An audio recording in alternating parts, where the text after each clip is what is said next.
Hello and welcome to our latest webinar. This one is called the NEC4 transition, how to move from NEC3 to NEC4. I apologise, I've got myself a cold. Don't go on aeroplanes is the message, otherwise you get yourself a cold. And therefore I'm going to let Matthew do all the speaking today. So I'd like to introduce Matthew, also without a tie, both in picture and in person.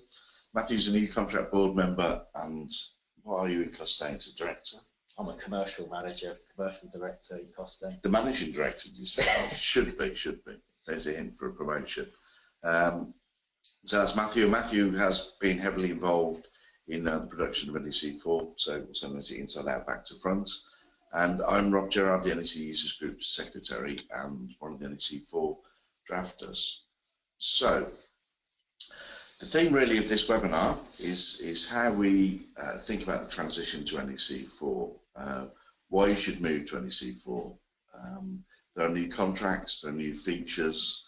Hopefully the combination of both of those things will make help parties make step changes to improvements in project outcomes. So main emphasis, I suppose, today is sort of why you should move and how to prepare yourself. Of course, NEC4 comes from 12 years worth of learning, significant evolution, I think, in itself, and I would suggest, as you know, a lot of the marketing is, it's not sort of a revolutionary product, NEC4, it's an evolutionary product.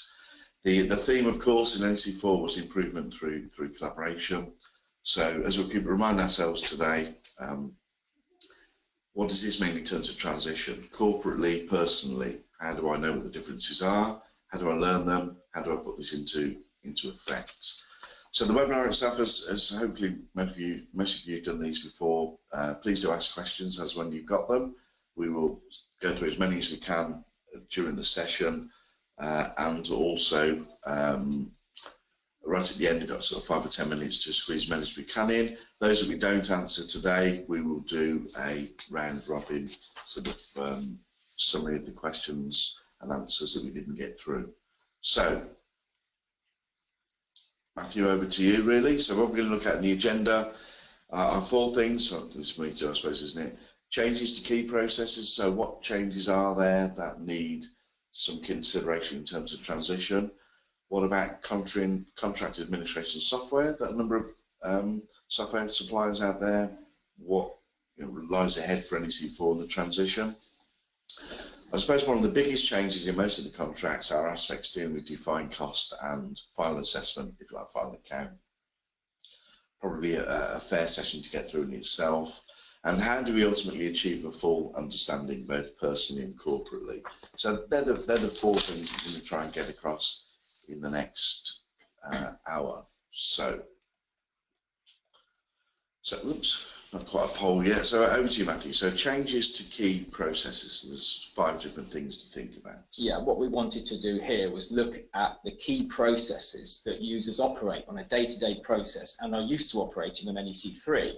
So to look at how differently they are in moving to NEC4. So in other words, to create a level of understanding and comfort that actually the underlying fabric of the contracts does remain largely the same in respect of the existing contracts. First of all, then, just to look at one of those key processes, early warning and risk management. And I'd be so bold as to say there's no major change in the process contained in NEC4 contracts. Of course, there is the terminology change of early warning meetings instead of risk reduction meetings. Yeah.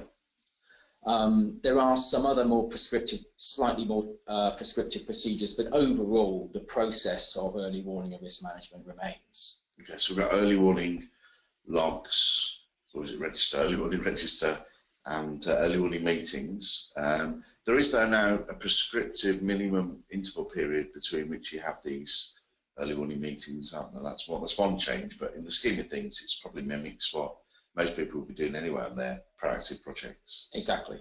I don't think there's a big transition there. In terms of program management, again, I'm going to be so bold as to say the main requirements and processes remain the same. There is one distinct introduction of a provision for treated acceptance of a program, Yeah. If the project manager does not respond in terms of ECC, if the project manager does not respond within the 2-week period, the contractor can give a notice, and if there's no further response within 1 week, the programme is treated as accepted. Those provisions are reflected throughout the contracts. Okay, so in terms of transition, it's a new clause, a new feature, if you like, but ideally you need to avoid that, you know, not necessarily at all costs, but you need to avoid that by proactive management of the programme itself, by saying yes or no in a timely fashion. You don't want to be caught by deemed acceptance provisions. No. I mean, the provision that's there is to motivate the project manager to say yes or no, again according to the ECC, in a timely fashion, and sort of prompts them to do that. But it's not really anything to concern yourselves with, I don't think. Is it on a day-to-day basis? You know, it's not a new process as such. No, the process of what you do remains the same. This is dealing with the consequences of failure. Yeah, yeah. So don't let it happen.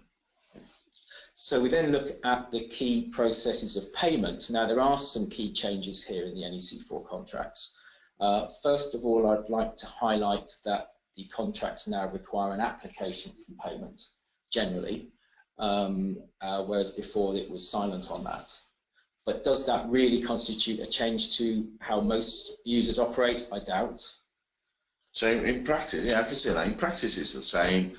I think I've yet to work on a job where certainly the main contractor, you know, is not asked for. They're always asked for. Always make an application for payment, whether, you know, whatever the contract says. Well, what I personally quite like about it is the forcing of the contractor to apply, make an application for payment by the assessment date, and certainly for the cost-based options C, D, E, and F, they must therefore keep meticulous books of account in terms of defined cost in order to fulfil that sort of obligation. So that to me is a good thing. Sure. In terms of payment, there are some other new processes added in NEC4 contracts that we're going to deal with in a bit more detail later that do need users to be aware of and to prepare for. Those involve progressive agreement of defined cost and various provisions for conclusion of a final account at the after the works or services ends. So we'll come on to those later, but they are quite key, really.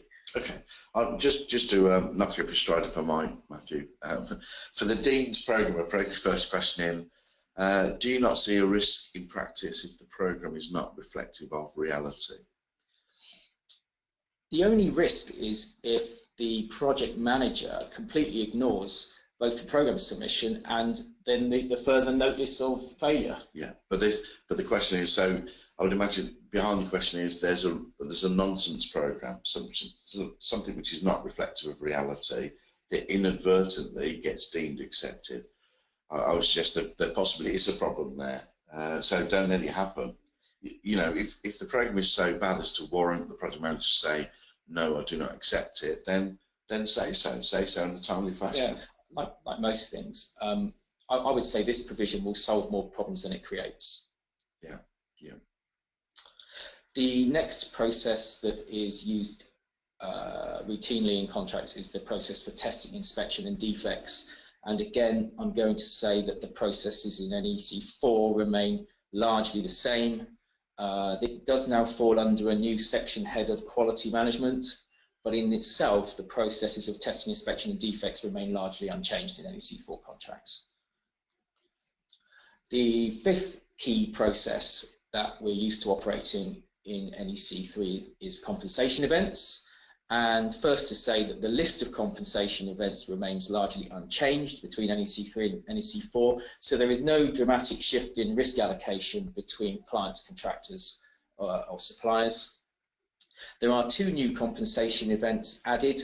One is for the situation where a quotation for a proposed instruction is not accepted or implemented. And the second new compensation event is the facility to insert new compensation events into the contract in contract data, which gives parties, that's an optional compensation event, if you like, or compensation events. An optional compensation. Okay, that essentially was what was provided in NEC2. In NEC2 contracts, there was the provision to add in compensation events in the contract data. struck out in NEC3, back in vogue in NEC4. Watch this space for the future.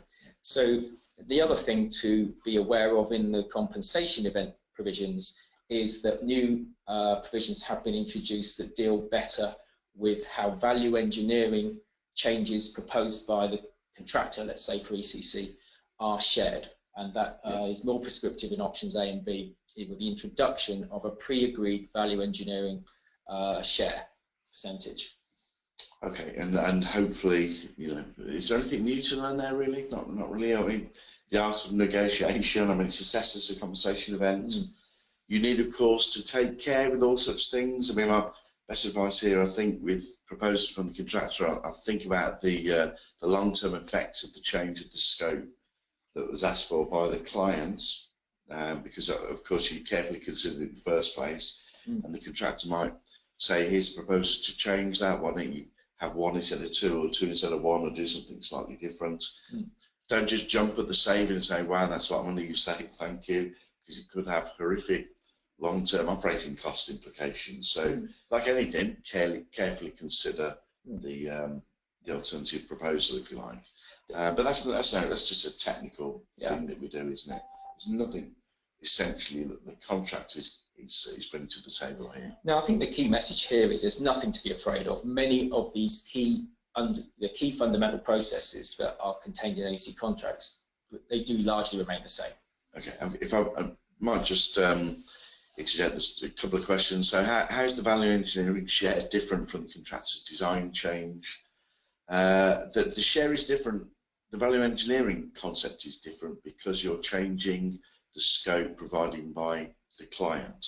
Right. Whereas the contractor's design change, the contractor is designing according to the scope itself, and they can, as far as I can see, freely change their design providing it meets the requirements of the scope.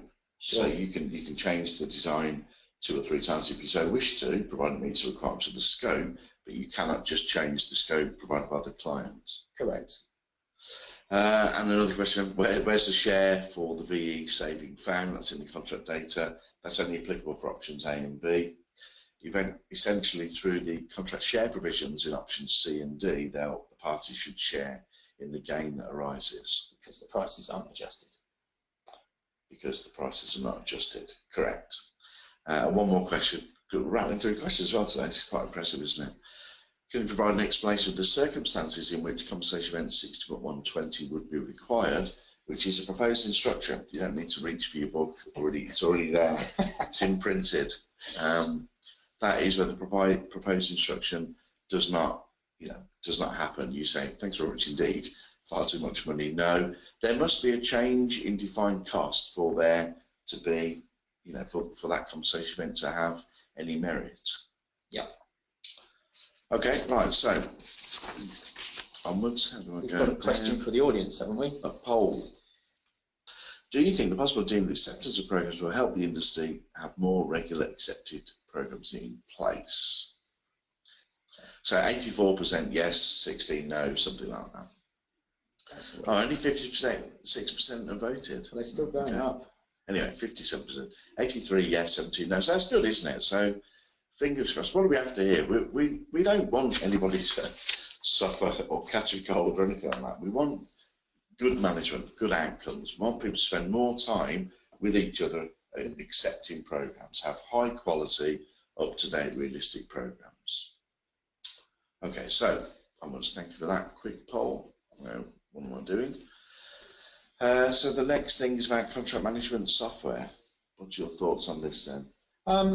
Many projects now take advantage of the availability of software that helps and supports the administration of NEC contracts and drives the processes. Initial feedback from contract management software providers is that they have got some development work to do. There are some new features, for example, contractors' proposals that will need to be built. However, their feedback generally is that this will take a few months to get right. But I think this is consistent with the amount of time all the users are going to need to get to grips with NEC4 to procure before they would start using the contracts properly anyway. The contract management software providers are also looking for early adopters to help them get the new features produced in a way that the users want to see them. Or some beta type projects. So is there a discount available, do you think, here? I'd be sure there would be. I'd be sure there would be. But generally speaking, the contract management software providers are onto this. They're updating their products, and they look forward to engaging with users who want to apply them. Okay, but it's not an overnight thing. In fairness, none of the contract management software providers were given an advanced copy of any of the NEC4 documents, you know, and therefore they picked them up at the same time as everybody else. So you know, it's not an overnight thing. There are a considerable amount of changes that will need careful consideration in the preparation of new software, but I don't think it's a dramatic. You know, it's definitely not a dramatic difference. No, they're grateful that we've gone for evolution, not revolution. Yeah, And most projects require some bespoke developments anyway. Yeah. So it's not a massive problem. Okay, but not quite available yet. No. And ask the question and be a beta tester and get yourself a discount. Okay. Get involved, yeah. Go and contact your provider of choice. Okay, very good. So the next bit is about provisions for defined cost and final account. And this probably brings to the table most of the, I suppose, key changes that need careful consideration. So in that transition, there's some new rules, new processes, new rules to get your heads around. Yeah, I think these are fairly significant, and you wouldn't want to be starting on an NEC4 contract without being fully aware of these changes and having the understanding of the resources and processes to operate them. So he's going to look at 4 questions here. Firstly, how has defined cost changed in the contracts? Well, firstly, in the schedules of cost components that comprise defined cost have generally been rationalised and simplified.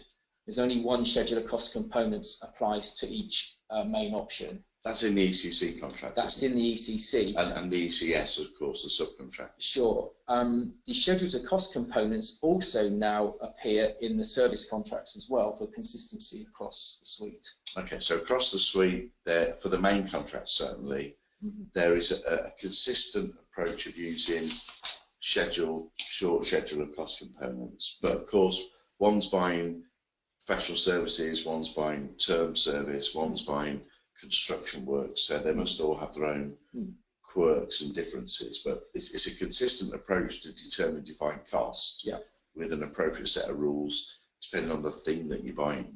And I think users will see largely the same ingredients in the schedules, but they've been simplified and rationalised. For example, the percentages that form part of the defined cost, such as working areas overhead in ECC, people overhead, design overheads, manufacturing, fabrication overheads have been taken out in favour of straightforward cost components now.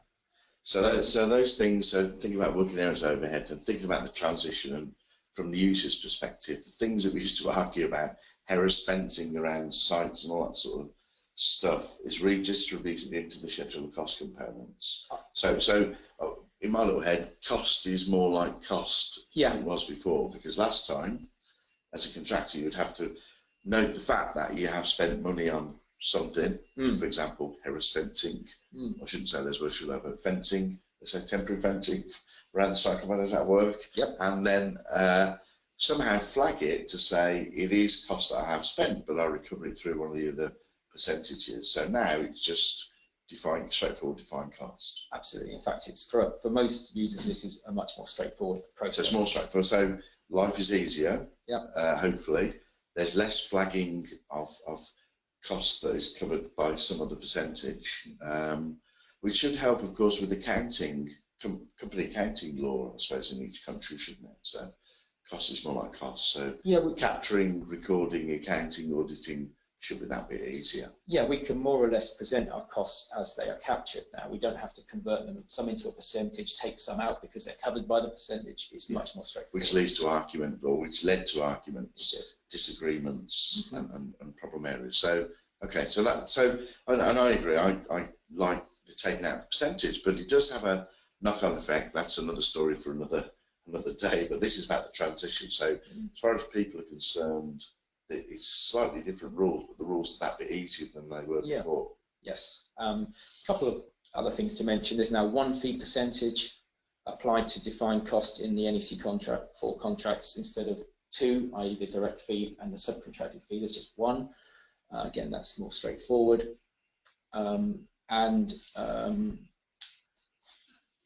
think those are the main changes I would like to highlight for the purpose of this session. What was I thinking about? So it's 1 fee percent, so again, no argument whether it's fee upon fee, which I've seen that argument a few times. So it's simpler. If it's simpler to capture the cost, it should therefore be simpler in preparing quotations for compensation events, for example. Sure. So life should be easier with NEC4 is what we're saying. Yes. Do you want to say that now? Do you want me to say that? I think it is. I'll move on now to some new processes for agreement of defined cost contained in the NEC4 contracts. So now, without going into too much detail of the actual provisions, the NEC4 contracts now contain provisions that deal with progressive agreement of defined cost, not leaving it till the end of the project or service. So this is a contractor-led process. The key point here is that users need to be aware of this and have the resources mobilised to operate this during the contract, not just at the end. I think you need to be aware of that going into this, the use of NEC4, because otherwise you could encounter problems. Okay, so this is presumably on quite a large project. The books are open for the duration of that large project, and it could cut across a number of financial years, and particularly in the public sector, I'm sure private clients are the same. They have a desire to close down costs, as do contractors, within a reasonable time at the end of each financial year. So that's it should help parties achieve their goals, really, which it means that you just got to put some time and effort into thinking about this in advance and getting ready for it, and doing auditing at the time rather than auditing in the last day of the contract and then driving the wrong behaviour from then on. Yeah, this is about having resources ready and being alert to the requirement to do this if needed. Yeah, and how to do it. If you remember in the previous webinar we had on cost-effective assurance, there's some good ideas into going forward how to best audit your contracts. A couple of questions, just when you're about to go. Sorry, who are the key software providers? Can't tell you that.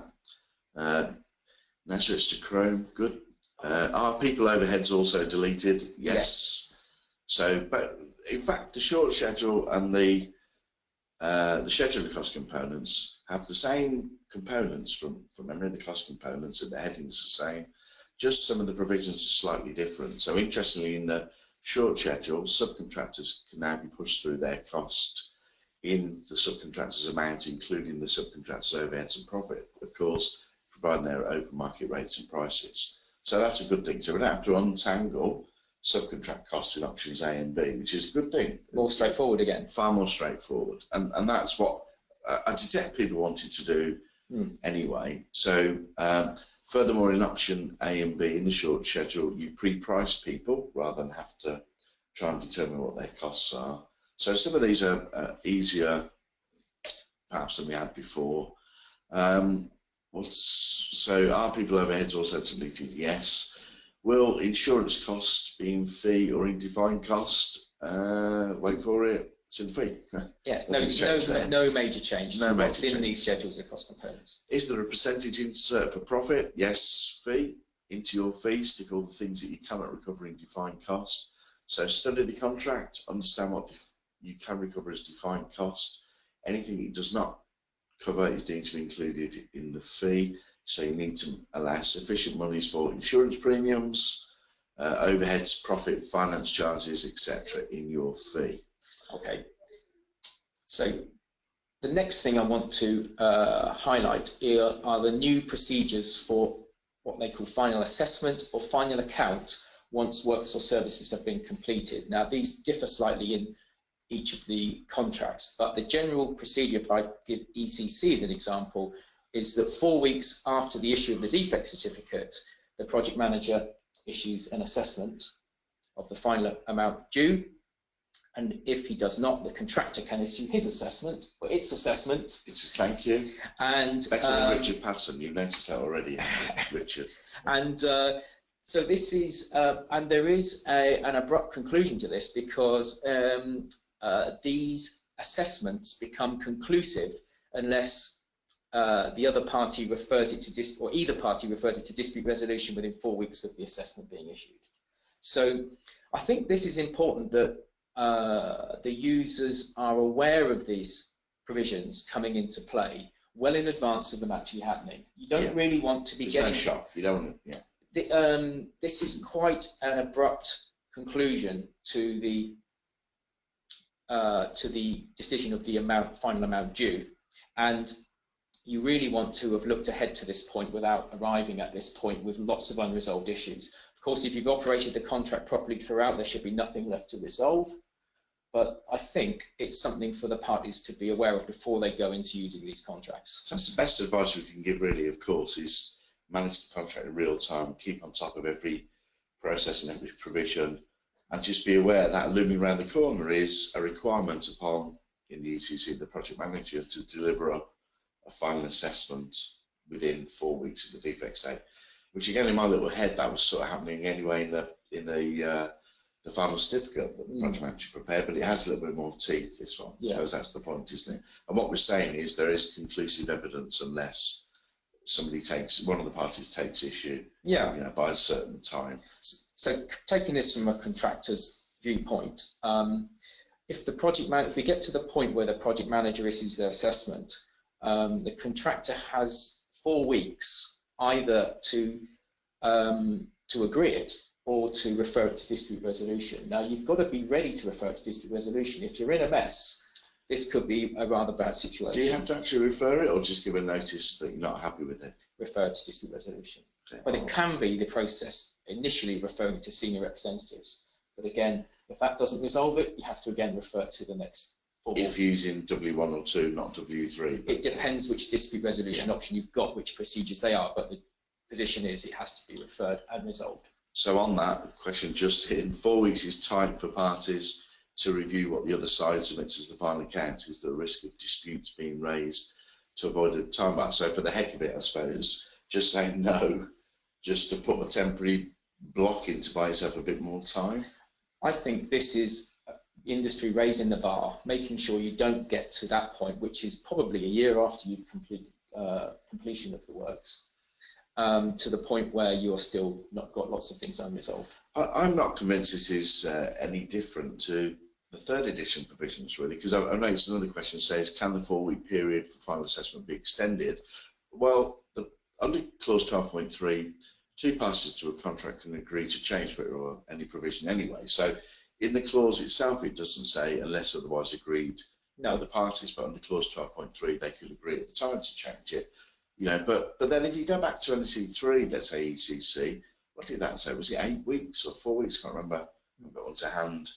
After the defects, I think it was 8 weeks after the defect certificate, then the project manager had to produce basically the final payment certificate. Yeah. So you already effectively, as a project manager, had to do this. I can't see there's any difference. Really. No, I think you're right. If the parties got to the point where they've got a lot of work to do and the 4-week period is simply not enough, the parties, by agreement, can extend the period for resolving it. That's nothing to stop the parties agreeing to do anything differently. Yeah. But they can't force that period to be extended unilaterally. Yeah, but surely one of the key benefits of the likes of NEC contracts is you're trying to agree things in a real-time issue. You're trying to create a rolling final account. You're trying to get to the end of the contract and pretty well have a final account, certainly after out the defect state, ideally so at completion of the whole of the works, but for sort of latent defects. I can recall a number of clients saying how impressive it was to have, if you like, a draft final account 1 or 2 months after completion of the whole of the works, but for potentially any latent defects. So never lose that goal to create a rolling final account and get to just after completion and be there or thereabouts. This this is too late. If we're still squabbling around A year after completion of the whole work, something has gone tragically wrong, in my opinion. Yes. And what this clause is telling us is don't just let that drift happen. So you get to the point a year after and you're still in a mess. Just like to also highlight, Rob, in the term service contract, there's a secondary option now for creating mini final accounts at various accounting periods that the parties may agree and write into contract data. So almost a similar final account process in rolling accounting periods. That is a secondary option in the term service contracts. Okay, so again, I suppose because term service contracts by their very nature, I don't know if one organisation recently awarded a 20-year optionee term service contract. Yeah. Do they want their books open for 20 years? You can bet your bottom dollar the answer is no. Whether you have it quarterly, 6 monthly, or at worst annually, I mean, the parties can do as they choose, can't they? But you would imagine that would be what, annually, annual sort of accounting period. Logically, you would think so. Yeah. One more question on the final account. Does the final account agreement clause or clauses not essentially default final account agreement to dispute resolution by removing any reasonable time frame for negotiation? So I go back to what I said earlier. This is 12 months. All of this is 12 months too late. If we're arguing at a defect state or 4 weeks after, something's gone tragically wrong. Don't forget the compensation event provisions encourage progressive agreement and an assessment of compensation events. We've now got provisions for progressive agreement of defined cost on option C, D, and E. Yeah. If you followed those, there's nothing left to resolve. Nowhere to go. You'd have to make a pretty bad job of things. You would. By the way, we don't share those, but you would have to make a proper good hash of it to end up in that sort of state. What could possibly go wrong, Rob? How long have we got? I think we better move on. Now, what's the next question for the audience? Next question. So, we're doing okay. So this is another poll, I believe. Just bear with me. Just get rid of this space, get rid of that. Thank you very much. So this poll says, sorry, do you think that the new process for closing off defined costs will benefit the industry? My prediction is yes. Well, we'd like to think so. Otherwise, what the heck have we been doing for the last 18 months? But it's looking good. It's a 93-7 split, 37% voted. Come on, voters. There's apathy amongst voters at the moment, and there's too many youngsters are voting. Referendums. Look at this poll. These are the kids voting here. This is what's going on. We appeal to the youthful voter. I think this is good. 60% voting. Come on, kids, keep voting. Oh, that'll do, won't it? It's a minute's worth of voting. Poll in progress. Closed it. Don't bother voting anymore. 65% voted. 89% yes. 11% no. So that's overwhelming yes. It'd be still interesting to hear from the no's why they think it's a no. So you don't just assume, unlike government, you don't just assume the no's are irrelevant. You listen to them, don't you? So that's something to tease out as to why people think that's not a good thing, and how they might be convinced that it is a good thing. Anyway, we're not politicians, thankfully. We are NEC enthusiasts, aren't we, or something like that. So. Last circle, plenty of time, Matthew, for you to talk about. Oh, you want me to talk about this one, didn't you? I like that one. Go for it. There was like a double delegation earlier. So to achieve full understanding, so this is about the sort of, in terms of transition, the individual and the corporate full understanding of NEC contracts. I've always said in the past, I don't see that everybody needs to know every word of every contract inside out, back to front. I personally would recommend people pick one of the contracts they're most familiar with or they use most and study that inside out, back to front, because then when you pick another NEC contract up, you'll see tremendous sort of similarity. So learn one inside out, back to front. Ideally learn one of the main contracts, not the short contracts. So in order, we think, to get a full understanding individually and corporately, start top left, of course there is training available from NEC, e-learnings, classrooms, all of the current modules have been or are being updated to reflect NEC4 contracts. Training only goes so far, doesn't it? There are, of course, Accreditation modules, still working on the NEC3 to NEC4. Coming soon, I like that phrase, coming soon. It's like some fabulous pictures thing, isn't it? So the accreditation for NEC4 will be following soon, but you have to be careful, don't you? Why get accredited or trained on NEC4 today if you might not use it for 6 months' time? So timing is quite important with things like training. There's no end of NEC publications that you can get your hands on. Of course, the contracts, of course, the guidance notes. The how-to guides that were produced earlier have now been put into the guidance notes. The guidance notes split into 4 chapters, a more progressive and sensible approach to the guidance notes. The themes of the how-to, the practical guides have been fed into those guidance notes, so hopefully they're written in that little bit more plain English. Hopefully they'll make that bit more sense and that bit more practical. There are some white papers, various things you've written on, Matthew, available on the website, sort of free of charge to go hunting around. There's also plenty, of course, of commentary going on throughout the press, throughout social media, Twitter, LinkedIn, and heaven knows what. So fill your boots with all sorts of things there. Take care. Some people's opinion isn't necessarily correct, probably including mine and maybe even yours sometimes, Matthew. But, so there's webinars. There are these webinars. All of these are kept forever and a day, I presume. Access through our site or through YouTube. An array of books that are being written currently. You know that there's a mass of them out there. User group events. If you're not user group members, your company, you need to be. Now's a good time, of course, to join up and get yourself the latest documents. And from those user group events, we have workshops. We have the newsletter. In the last few editions of the newsletters will be, or the next up will be packed full of NEC type issues. When you're in the users group, you have access to the helpline, so all the questions that we haven't managed to answer today and all other such things, use the helpline, ask questions, get excited, be passionate, become familiar with the contracts, understand them. Don't just say, oh, I don't like this, because try and understand why it's there and what it's saying and how you can make best use of it. Don't just crash things out. I heard somebody saying the other day, this one's a little bit light, need a Z clause. Why? What's the mischief? Explain yourself.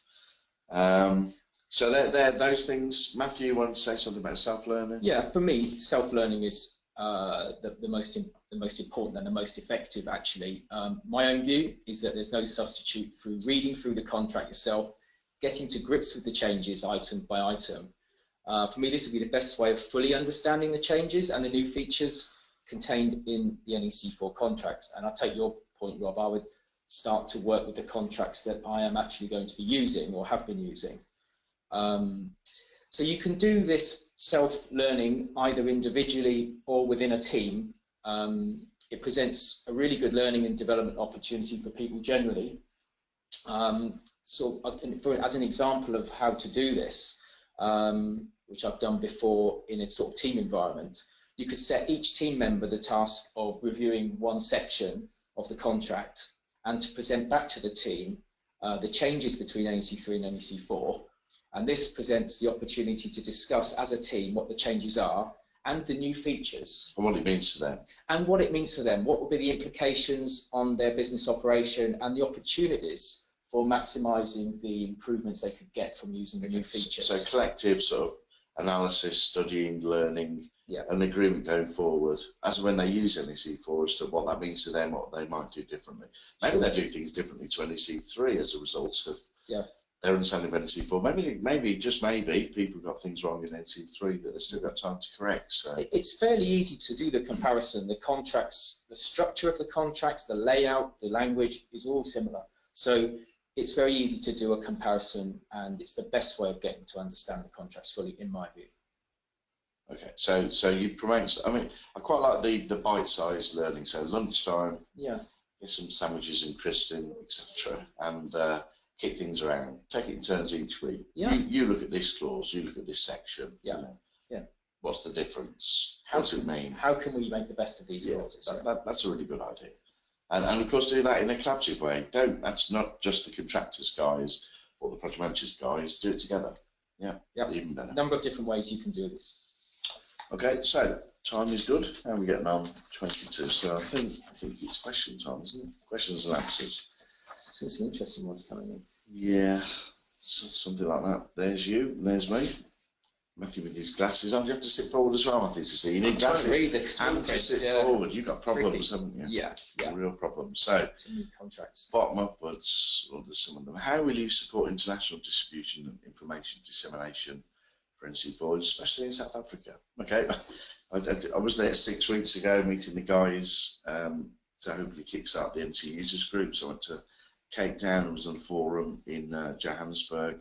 So very keen to help promote NEC4 contracts in South Africa. I think 5 or so members from a couple of the organisations came to the annual seminar as well. So we know South Africa is a prolific user of NEC contracts, and we are looking at the best ways to help the guys there, make a transition to NEC4.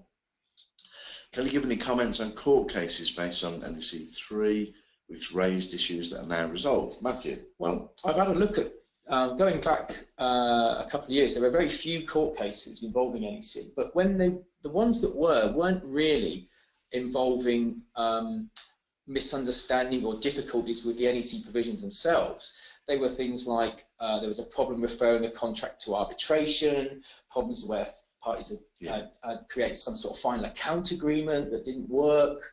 Most of them were for disputes that arose out of things the parties had done outside and around the contract, not actually because of the provisions in the contract. Yeah, so what you're saying is, well, in so many words, no. Well, there are no. There's no case law which materially drove at the heart of NEC which needed to change NEC. That's not to say it's perfect or anything like that, but right now there's no substantive case law that has caused a rethink as to the contracts themselves. No, would that be a fair? And I think what you can also deduce is that courts have had no trouble interpreting what the contract says. Yeah, even though one character, I was going to say something else, but best not. But one character said, "I believe that NEC is victory of form over substance," or something like that. Yeah, my reply was, it's a victory of substance over form in the sense that it resolves more problems than it creates, and the language isn't an issue. And my response was, wouldn't legal systems be a better place if they themselves try to use plain English, perhaps, instead of gobbledygook? Yeah, into dangerous territory. It is dangerous territory. So moving on swiftly.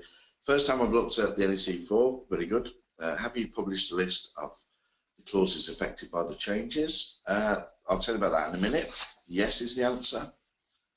On the 4-week, oh, this is a long question, blimey. How do you get so many characters? You need to put a cap on the characters in the future. So don't say no, say yes, 10 characters only. On the 4-week cut-off for final account under NEC3, the only time, as far as I'm aware, that something would result in being final and binding would be where an adjudication had been raised and 4 weeks had passed following the decision being final and binding. Blimey. The introduction of a 4-week period for coming to a view on the final account before being final and binding is therefore a substantive and not just form change from NEC3. It is a substantive change. No, I think it is, and I would say that the drafting is that the assessment becomes conclusive if neither party refers it to dispute resolution. My understanding of that it being conclusive would be effectively final and binding. Yeah, and the question goes on to say, don't store them up. Couldn't agree more. That's what I'm saying. Create a situation where it's minimal, that you have a genuine dispute at the end of the job, rather than you have a dispute because you couldn't be bothered to agree, the provisions for final accounting in good time. Yeah. Does the adjudication have the power to determine the process under W2? Yes, if depending on the dispute resolution option you've chosen, but you could refer to adjudication, but you have to do so within the time period to prevent the assessment already becoming conclusive. Patrick, thank you. Patrick tells me it's form over substance. I'm misquoting. What should it be then? You've got 1 minute to tell us the answer. Will contractors be generally pleased with how far the NEC has gone in making these changes, or could more have been done? I don't know. Do you know any contractors? Oh, you're a contractor, Matthew. So, are you happy? We think there's a good balance been struck here between progress and not proliferation of loads of changes that could really confuse everybody. Well, is that yes? Yes. Yes, okay. Courts had no issue understanding the words. Why are lawyers engaged to draft Z clauses then? Is there any guidance by NEC of preparing Z clauses? there is some guidance. I think there is some now in the new guidance notes, aren't there? I can't remember drafting that provision myself, but you know, as always, take care. You know, look at the mischief that you're looking to address. Draft them extremely carefully. I've looked at a lot of them, and they cause serious harm. That's not to say the contracts are perfect. That's not to say you won't need Z clauses, but you need to take the utmost care, making sure that the Z clauses are necessary and achieve that which you set out for them to do.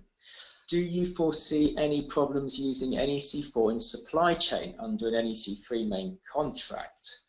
I'm not sure why you would, but I would say yes. Would you? I would say no. Okay. Problems, I would say that the compensation. What problems would there be? Well, let's say compensation event process might be different in some areas than it is in NEC4 and NEC3. But we've just gone through this and said things like costs are that much easier, the percentages have gone.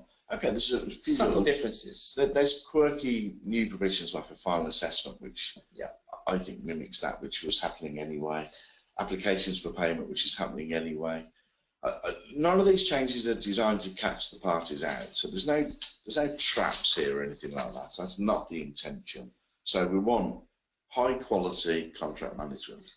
I think if you're going to use NEC4 supply chain contracts with an NEC3 main contract, be fully aware. Oh, sorry. Be fully aware of what you're getting into. Do you know what? I've misread the question. I thought it meant any change in moving to NEC4 from NEC3. Okay, sorry. You mean tucking under NEC? Tucking NEC4 under NEC3. I think your answer was fair though. No, it's not necessarily a problem, but there will be differences. There will be differences. As long as you understand the differences, it's manageable. That, you know, maybe if you have the chance, if you have a very long contract in NEC3 that's going to go for the next 3 or 4 years, maybe you would use some NEC4 subcontracts. It's better. If it isn't better, they wouldn't have published it. So I challenged Patrick to tell me where I was wrong, and he still hasn't come back, has he? It's usually form over function is the expression. I thought it was, but form over what did I say? Form over substance, or we get mixed substance over matter? Maybe it was all mixed up. I apologise. Does it matter? Does it matter? I apologise to everybody. Will the presentation be emailed? Yes, I thought it was a no. I keep wanting to say to them, yes. Will it be emailed? Yes. Be available on the site. And any questions we haven't answered, we're still trying to tackle them all. We will separately answer. And where will the recording be made available on this site and also posted on YouTube? Yes. Is adjudication less frequently used in the NEC? Sorry, used in NEC in the UK compared with traditional form? Traditional forms compared to traditional forms, I suppose, or something like that. My view is that NEC contracts contain provisions that significantly reduce the likelihood of disputes occurring. So I would say that there will be more adjudications on traditional forms of contract than under NEC contracts. So is that yes or no? Is it you should make you should actually less frequently used? Politician. Yes, less frequently used in NEC than under traditional forms. I would think. Okay, so in your organisation, do you think so? You must have statistics. Across my experience, NEC contracts were easier to resolve when it came to disputes than traditional because of the way the dispute gets narrowed down by agreements, and particularly in target cost contracts where every argument is worth 50p in the pound, if we like 50-50. So things are progressively agreed to a point, and then you've also in target cost contracts got this thing where the dispute is effectively halved in value for either party. Okay. And you've got the open book nature of target contracts. So that's that's a yes from a contractor. Publish list of changes, please. Yes, I'll tell you about that in a minute. Thanks from Albert. We haven't finished yet. You might change your thanks. When will training for experienced users go live? Says coming soon. Yep, coming soon. Which countries are currently using NEC3? Cool, tricky that one. 30, 40 countries of differing levels. It's very difficult getting feedback from users on where and why they're using NEC contracts and what their outcomes are. Which ones are willing? Oops, oh, there goes Patrick. He's not very happy with me. Form over substance. I didn't say function. We have to go back in the recording now. I definitely didn't say function. I said form over function. Did you? I didn't say that. I said form over substance. Go for it. Well, that's what you said I didn't say. contract data. There's a question just above there. Oh. Yeah. Right. So thanks, Patrick, but I didn't say anything wrong.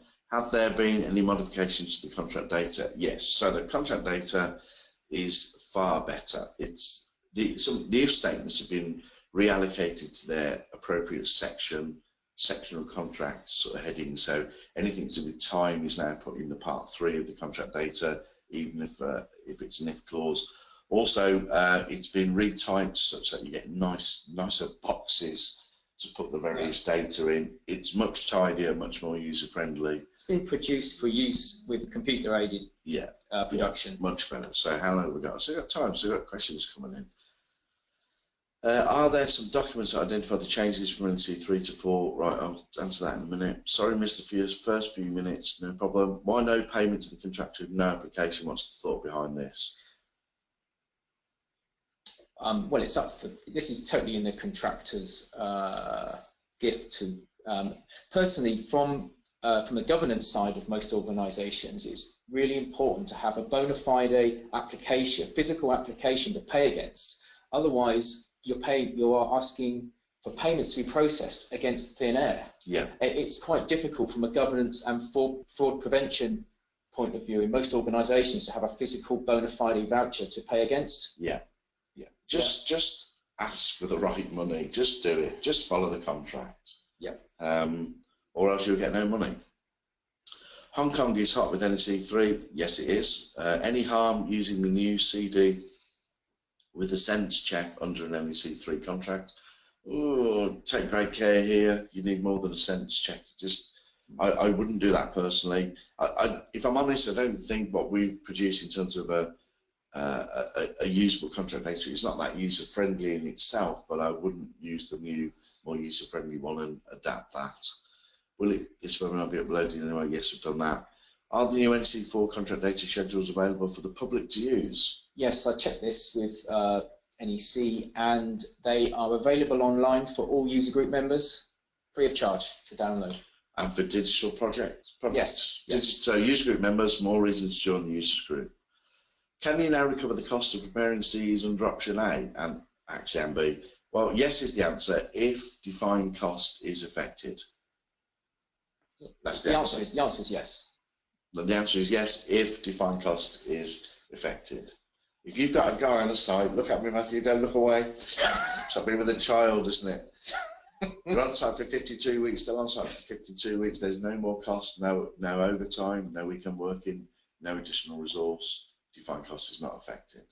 You bring somebody else in, even for an hour, to do a quote, defined cost is affected. The question is, can you recover the cost? If the cost is not, it makes no difference to the answer. The answer is yes. The answer is yes. We'll deal with this after. You see, this is going to go peak tongue, isn't it? Does a contractor need to apply for advance payment as well? Oh, interesting. No, because that's for the employer to make the payment by the time that they promised they would do in the contract. Correct. There's no application provisions specifically built into the advance payment features. So I've got 6 minutes, a few more changes. Any plans? No, won't do that one. That's tricky. What would you regard as the biggest change in shift? Ooh. I'll answer two strands here. First of all, there are some very different new contracts, the alliance contract, design, build, operate contract. So they are the new contracts, the new way of work. The new contracts provide potentially a step change approach, to the way. Okay, but that wasn't the question, was it? Because this was about ECC. Yeah, okay, but I agree. Yeah. In the world of NEC, so the biggest change are the two new contracts, obviously, even though there's 4 and a bit new contracts. But in terms of the ECC, what do you reckon? We've covered off the payment issues of final account and defined cost. I quite like the senior representatives bit. 2 things I like: senior representatives and making the contractor apply, make an application for payment. Actually, Columbia Gradient 3 is a rationalisation and simplification of defined costs. I'm much happier now that cost is cost rather than arguing about whether it is or isn't part of some sort of overhead. I'd also mention in that question the new provisions, some in core, some in secondary option, that encourage contractors' proposals to change the client's scope. Yeah. For and how they're dealt with. Yeah. And being even more greedy, I also really like the whole life things. It's a little bit too late on some projects, but yeah, not only can you do the proposal to change the scope, but the different one that says, here's why you do something radically different that will have dramatic benefit to the whole life of the contract. Correct.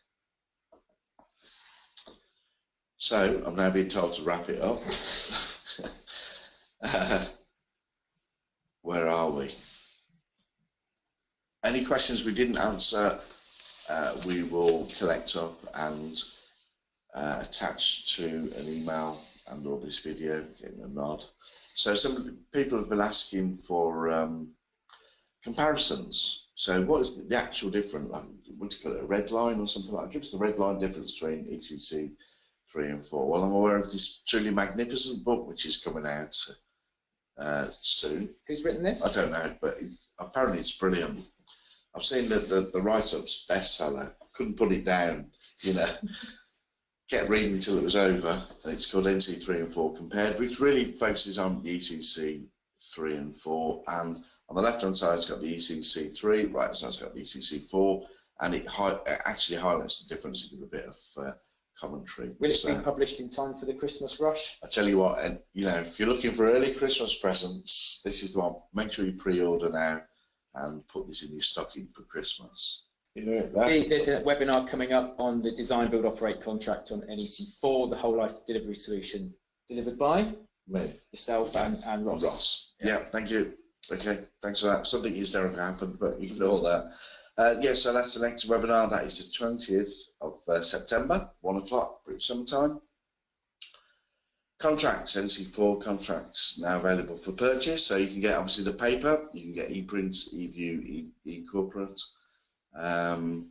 Fill your boots with the best way to get these contracts. Contact us. Phone number, email address. You know where we are. I think that's it, isn't it? It's roughly about an hour's done. 58 minutes, 9 minutes. Just say thank you to Matthew. Sorry for my hysterical outburst. These things happen. And have a good day. Thank you. Goodbye. Thank you. Goodbye.